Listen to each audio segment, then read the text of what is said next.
Yohran Kwame Mamdani, Ya. 34 tahun. Ini seperti paradoks hidup ya. Jadi dia mengalahkan kekuatan elit politik. Kalau saya melihat bahwa generasi muda baik Gen Z maupun milenial di New York itu jelas menginginkan perubahan. Ya. Ya kan, perubahan itu kan karena mereka ingin menjadikan New York itu ingin menjadi kota yang lebih terjangkau. Selama ini kan New York sebagai salah satu kota termahal di dunia, di mana sewa apartemennya mahal, kemudian biaya hidup, makan dan lain sebagainya itu mahal. Dan isu-isu biaya hidup itu yang disasar sama Mamdani tersebut. Ini kemenangan Mamdani ini sebuah arus baru yang dia melawan status quo. Halo Sobat Sindo, New York mencatat sejarah. Suara beda menembus kota megah. Zohran Mamdani naik ke panggung kuasa, wali kota muslim pertama di kota New York. Harapan membumbung tinggi, namun kritik pun bergulung cepat. Seperti apa? Dengan terpilihnya Zohran Mamdani sebagai wali kota New York, saya Ika Kesuma akan mengulasnya bersama redaktur Sindo News. Ada Mas Andika, Siap. kemudian ada Mas Udin dan Caimin. Ini Caimin yang bukan menteri ya. Tidak nasib. Baik, Sobat Sindo, ini kita menarik nih. Saya bingung. Saya mulai dari Caimin dulu deh. Caimin dulu. Ini Zohran Mamdani ini adalah seorang wali kota yang pertama ya, wali kota muslim pertama yang naik ke panggung kuasa. Ya. Sebenarnya kalau kita melihat respon dari publik yang ada di pemberitaan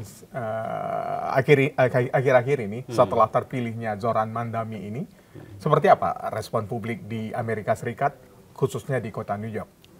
Nasimin. Yohran Kwame Mamdani, Ya. 34 tahun. Ini seperti paradoks hidup ya. Jadi dia mengalahkan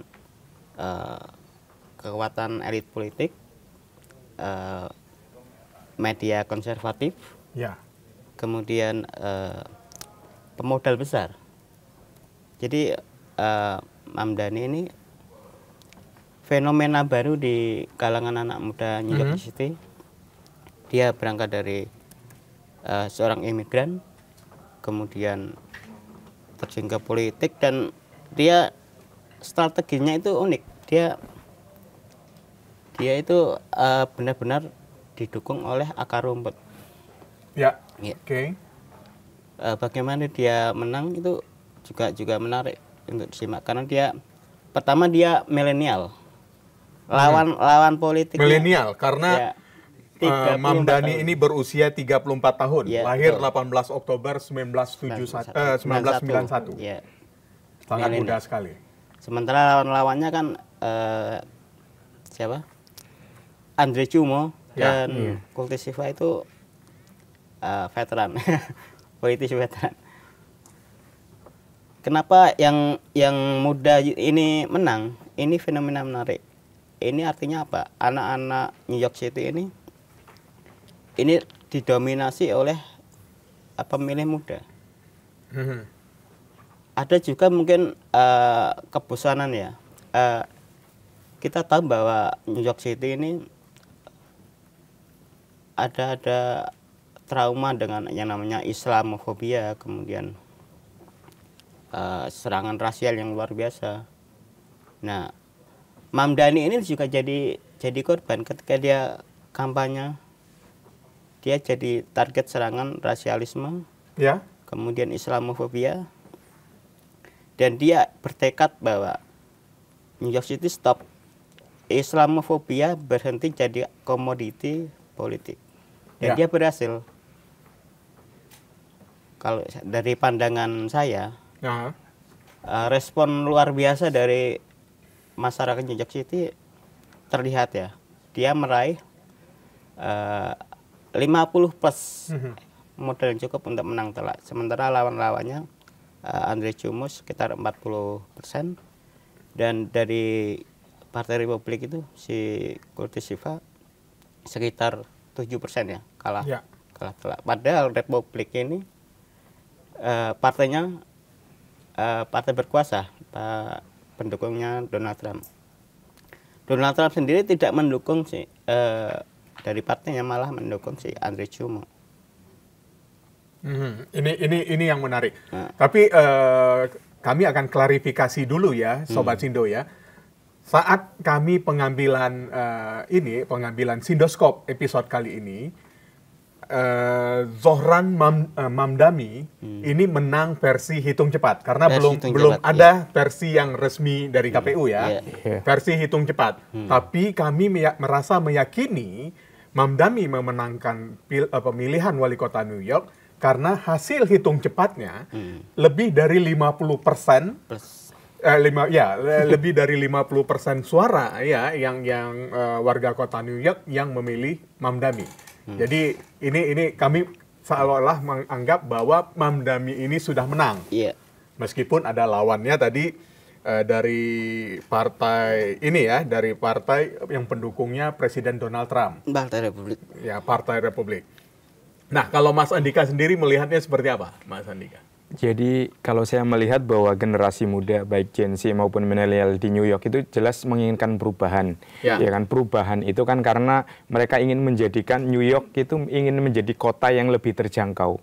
Selama ini kan New York sebagai salah satu kota termahal di dunia di mana sewa apartemennya mahal, kemudian biaya hidup, makan dan lain sebagainya itu mahal, dan isu-isu biaya hidup itu yang disasar sama Mamdani tersebut. Apalagi kan dia mau menggratiskan bis ya. Bis itu akan digratiskan, kemudian perawatan anak-anak itu digratiskan, kemudian akan membangun toko-toko ya, toko-toko khusus kelontong itu yang akan disubsidi oleh kota New York. Jadi istilahnya itu menyentuh aspek dasar kehidupan manusia yang menjadi kebutuhan dasar itu dipenuhi terlebih dahulu. Dan itu yang menjadi daya pikat bagi anak-anak muda di kota New York. Karena untuk untuk mengakhiri kekhawatiran social anxiety-nya itu kan diredam terlebih dahulu. Selain itu kan perubahan itu juga didukung oleh gaya komunikasi politik yang cenderung berbasis kepada medsos. Ya kan, kemana-mana selalu ada timnya yang dikawal ya. Tetapi saya melihat, kalau saya lihat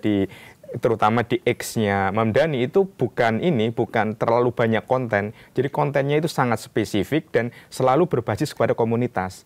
Jadi dia mendekati dia berkunjung ke gereja, dia berkunjung ke restoran India, dia berkunjung ke tempat-tempat lokasi yang berbasis masyarakat dan berbasis lokalitas dan ada etnisnya di situ. Jadi etnis Cina, imigran keturunan Cina dia dekati, keturunan Arab, keturunan India, bahkan kelompok-kelompok Yahudi yang dianggap mungkin akan berlawanan dengan dia pun didekati, karena kan dia mengejar kelompok-kelompok Yahudi yang menentang Benyamin Netanyahu dengan kampanye perangnya di Gaza. Jadi dia berusaha mendekati kelompok-kelompok yang dianggap juga bertentangan dengan dia itu, dan jadi, itu ternyata berhasil. Ya, dan ternyata berhasil. Jadi kalau kita lihat latar belakang politik yang dianut oleh Mamdani ini adalah demokratik sosialis ya. Karena dia merangkul semua semua, dan program-programnya juga sosialis seperti menggratiskan bis, terus produk makanan, penyediaan makanan kebutuhan dasar kan gitu. Jadi menyentuh dasar masyarakat bawah